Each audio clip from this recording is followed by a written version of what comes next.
Divine youth India channel में आपका स्वागत है। आइए सुनते हैं अद्भुत, आश्चर्यजनक किंतु सत्य घटना। श्री परशुराम गुप्ता पूर्व जोन शांतिकुंज हरिद्वार उत्तराखंड से अपना अनुभव बताते हुए कहते हैं, 25 फरवरी 1992 के भोर में वह स्वप्न आया था जिसने बोध कराया कि कितना ही बड़ा कष्ट आए, सत्य का पलड़ा नहीं छोड़ना चाहिए। यह विश्वास रखो कि अंतिम विजय सत्य की ही होती है। बात कुछ यूं थी।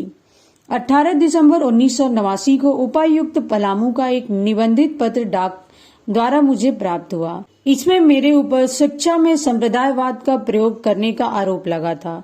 इस आधार पर मुझे निलंबित कर दिया गया। आरोप निम्न थे: सभी विद्यार्थियों से प्रार्थना के पूर्व सस्वर गायत्री मंत्र का उच्चारण कराते हैं, सत्संकल्प का पाठ खंड खंड में बुलवाते हैं, साप्ताहिक अवकाश के दिन सभी विद्यार्थियों को गायत्री यज्ञ में भाग लेने के लिए दबाव देते हैं, मुस्लिम छात्रों के धर्म परिवर्तन के लिए इस तरह योजनाबद्ध कार्य कर रहे हैं। आदेश की कॉपी उप विकास आयुक्त, अवर शिक्षा निदेशक, उप शिक्षा निदेशक को कार्यवाही हेतु प्रेषित की गई। मैंने इसके विरुद्ध उच्च न्यायालय पटना में रीट याचिका दाखिल की।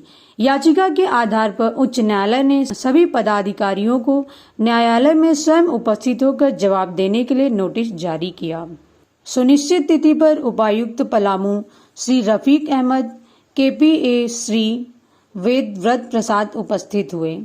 अन्य कोई पदाधिकारी उपस्थित नहीं हो सके। श्री प्रसाद की उपस्थिति अमान्य कर दी गई।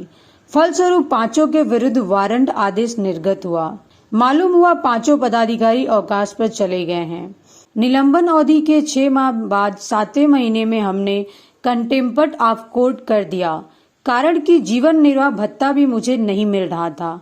मेरी स्थिति अत्यंत नाजुक चल रही थी। इस आधार पर मुझे पूर्व स्थान पर ही पूर्ण वेतन के साथ योगदान करने और पांचों पदाधिकारियों के विरुद्ध धार्मिक वृत्ति रोक देने का दोषी होने का न्यायालय द्वारा आदेश सुनाया गया। पांचों पदाधिकारियों ने उच्च न्यायालय के खिलाफ उच्चतम न्यायालय में अपील दायर की। वहां मेरे वकील श्री अशोक कुमार अग्रवाल मेरे केस को देख रहे थे। एक दिन रात में गुरुदेव मेरे घर पधारे। देखकर विश्वास नहीं हो रहा था, किंतु साक्षात सामने उपस्थित होना भ्रम की बात नहीं थी। उन्होंने कहा, बेटा घबराना नहीं, मैं तेरे साथ हूँ। अंत में सत्य की ही विजय होगी।